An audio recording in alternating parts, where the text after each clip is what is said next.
मित्रों, हमारे समक्ष है गढ़वा जिला परिषद उपाध्यक्ष और जानना चाहूंगा इस मकसद को लेकर के आज हमारे जिले से और लोग जिले परिषद के जो हमारे साथी हैं आए हुए थे और कुछ बिंदु पर मनरेगा के लेकर चर्चा हो रहा था। उस पर सबसे बड़ा समस्या गढ़वा जिला का है भेंडर के द्वारा कि जो बिरसा सिंचाई को मिला हुआ है उसमें किसानों को जो अपने खेत में सिंचाई के लिए खोल रहे हैं कुआं, उसमें वेंडर के द्वारा कोई मटेरियल के उनको दिया नहीं जाता है और ऊपर से 30 से 35% कमीशन काट दिया जाता है। इसके लेकर आज हम उपायुक्त महोदय के एक आवेदन भी लिखे हुए हैं कि वेंडर के खाते में न देकर पैसा सीधे लाभुक के अकाउंट में दिया जाए, जिससे वो अपने हिसाब से जिस दुकान में उनको कम रेट में मटेरियल मिले वहां से खरीद कर अपना काम कर सकते हैं। मनरेगा में जिले में हर एक पंचायत से और हर एक ब्लॉक से करप्शन का सूचना मिल रहा है, तो इसके संदर्भ में क्या आपको लगता है कि मतलब कि आपके कार्यकाल में इसका सुधार हो सकता है? सर, उम्मीद तो है, अभी नए उपायुक्त महोदय हैं, इनसे उम्मीद नहीं विश्वास भी सारे आम पब्लिक के बीच में जनप्रतिनिधि से लेकर आम जनता के बीच में गया है, इसमें सुधार होगा।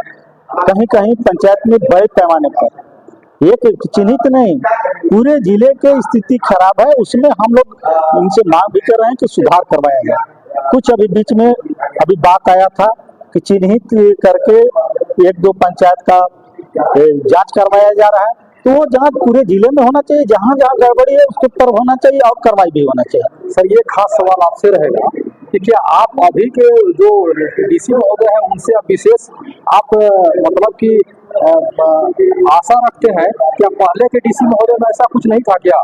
पहले के डीसी तो चोर थे, उन्हीं के रीजन में पूरे जिला का स्थिति चरमरा गया विकास कार्य का। अब उम्मीद जगा हुआ है, इनसे पहले भी डीसी थे, वो भी अच्छे काम करके गए थे।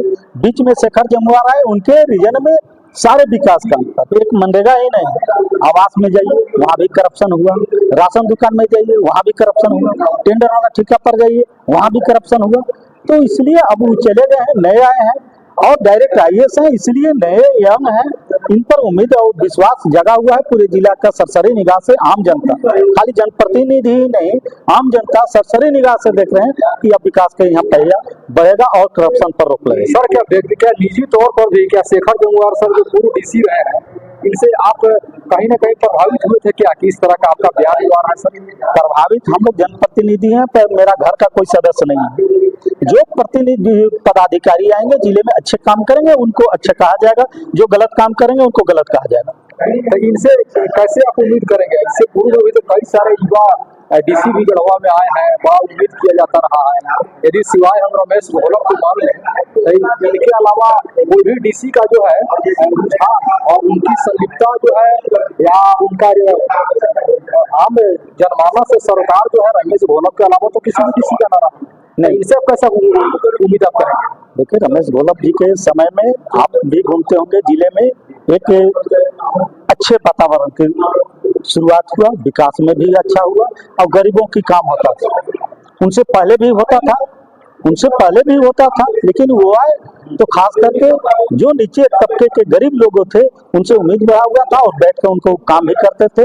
हम लोग भी सभी जगह उनको जनता दरबार में ले जाते थे, कार्यक्रम रखवाते थे ब्लॉक में, पंचायत में, और जो भी मतलब समस्या गरीबों के आता था वहीं तत्परता के साथ वो निदान करते थे। इसलिए उनके ऊपर आम जनता जनमानस में मतलब उनके प्रति अच्छा सोच लिया था। मतलब कि क्या आपको लगता है इनसे विशेष जो वर्तमान डीसी है तो जिले का करप्शन को मिटाने में इनका बड़ा योगदान मिल सकता है? उम्मीद नहीं, विश्वास है, क्योंकि यंग है, नौजवान है और डायरेक्ट IAS। वो प्रोमोटिव थे, वो तो 4-5 जगह रांची के बगल में थे, मार भी खाए थे। शेखर जमुआर 4-5 जगह गढ़वे से बच कर चले गए, लेकिन गढ़वा में भी वो आम जनता उनको कोई कर्म के छोड़ा नहीं। इसलिए मतलब कर रहे हैं कि अब सुधार होगा, पूर्ण उम्मीद और नहीं विश्वास है। अभी सभी जगह इनका दौरा भी शुरू हो गया है। जब धरातल पर अपने से पदाधिकारी जाना शुरू कर देंगे तो अपने आप आंख से देख लेंगे कि कहाँ पर करप्शन है, कहाँ क्या है। जब जनता से जुड़ जाएंगे तो जनता के माध्यम से सारा चीज आ जाता है। चलिए, दिल से शुक्रिया सर। सत्यनारायण यादव जी से हम बातें कर रहे थे, जिला परिषद उपाध्यक्ष हैं। सर से और भी बातें करूंगा, लेकिन आज मैं